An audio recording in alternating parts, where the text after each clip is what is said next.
വിദഗ്ധ പരിശോധനയും ഉദ്യോഗസ്ഥരുടെ അനുമതിയും ആവശ്യമുള്ള സർക്കാർ സേവനങ്ങൾ ലഭ്യമാക്കാൻ സംസ്ഥാനത്ത് സ്വകാര്യ ഏജൻസികളും ഇടനില ലോബികളും സജീവമാകുന്നു. സ്കൂളുകൾക്ക് ഫിറ്റ്നസ് സർട്ടിഫിക്കറ്റ് എടുത്തു നൽകുമെന്ന് സമൂഹ മാധ്യമങ്ങളിലൂടെ പരസ്യം. സർക്കാർ ഓഫീസുകളിൽ തീർപ്പാകാത്ത അപേക്ഷകൾ വേഗം തീർപ്പാക്കി നൽകുമെന്നും പരസ്യമുണ്ട്. എന്താണ് ഇതിന് പിന്നിലെ വാസ്തവം? നോക്കാം. News Malayalam the biggest.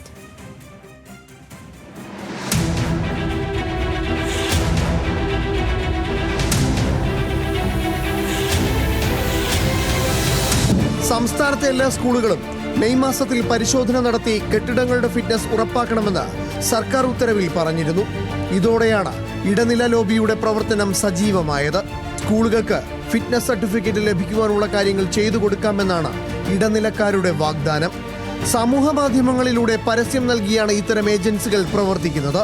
അതിനിടെ സർക്കാർ നിയന്ത്രണത്തിലുള്ള പരിശോധനകൾ ആവശ്യമായ കാര്യങ്ങളിൽ സ്വകാര്യ ഏജൻസികളുടെ ഇടപെടൽ തടയണമെന്നാവശ്യപ്പെട്ടുകൊണ്ട് മുഖ്യമന്ത്രിക്ക് പരാതി ലഭിച്ചിട്ടുണ്ട്.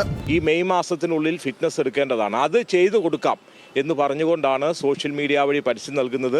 ഇത് ഈ ഗവൺമെൻറ്റുമായി ബന്ധപ്പെട്ട് ജനങ്ങൾക്ക് നൽകുന്ന സേവനങ്ങളും അവകാശങ്ങളും ഉള്ളതിനെല്ലാം തന്നെ ഇത്തരക്കാരുടെ ഇടപെടലുണ്ട്.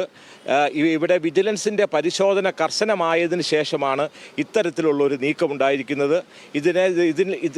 ഇതിൽ കുറ്റക്കാരായവരെ കണ്ടെത്തുവാൻ കർശനമായ പരിശോധന നടത്തണം. സംസ്ഥാനത്ത് 1400ഓളം സ്കൂളുകൾക്ക് നിലവിൽ ഫിറ്റ്നസ് സർട്ടിഫിക്കറ്റ് ഇല്ലെന്നാണ് വിവരം.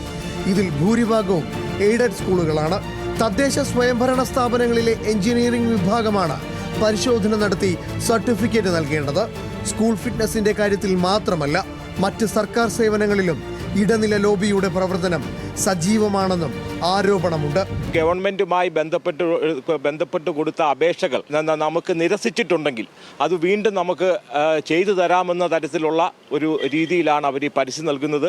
ഇത് തികച്ചും നിയമവിരുദ്ധമാണ്. ഈ വിഷയം വളരെ ഗൗരവത്തോടു കൂടി തന്നെ ഗവൺമെൻറ് കാണണം. എന്താണെങ്കിലും ഉദ്യോഗസ്ഥരുടെ പങ്കാളിത്തമില്ലാതെ ഇത്തരത്തിലൊരു സംവിധാനം നടക്കാനുള്ള സാധ്യതയില്ല. ഇത് ഇവിടെ സംസ്ഥാനത്ത് പരസ്യം നൽകി അഴിമതി നടത്തുന്ന ഒരു അവസ്ഥയിലേക്ക് കേരളം എത്തപ്പെട്ടിരിക്കുകയാണ്. ഇടനിലക്കാരെ മുൻനിർത്തി വൻ തുക തട്ടിയെടുക്കുവാനുള്ള ഉദ്യോഗസ്ഥ നീക്കമാണ് നടക്കുന്നതെന്നാണ് ഉയരുന്ന ആരോപണം. സർക്കാർ സേവനങ്ങൾ ലഭിക്കുവാനുള്ള കാലതാമസം ഇത്തരം ഏജൻസികളെ ആശ്രയിക്കാൻ ആളുകളെ പ്രേരിപ്പിക്കുകയും ചെയ്യുന്നുണ്ട്. അക്ഷയ പോലെയുള്ള അംഗീകൃത ഏജൻസികളുടെ പ്രവർത്തനത്തെ മറികടന്നുകൊണ്ടാണ് ഇത്തരം ഇടനില ലോബികളുടെ പ്രവർത്തനം. നിലവിലെ സർക്കാർ ഉദ്യോഗസ്ഥരുടെ പങ്കും ഈ വിഷയത്തിൽ ആരോപണ വിധേയമാണ്. എസ് ശ്രീകുമാറിനൊപ്പം ഗോകുൽ രമേശ്, ന്യൂസ് മലയാളം, കോട്ടയം.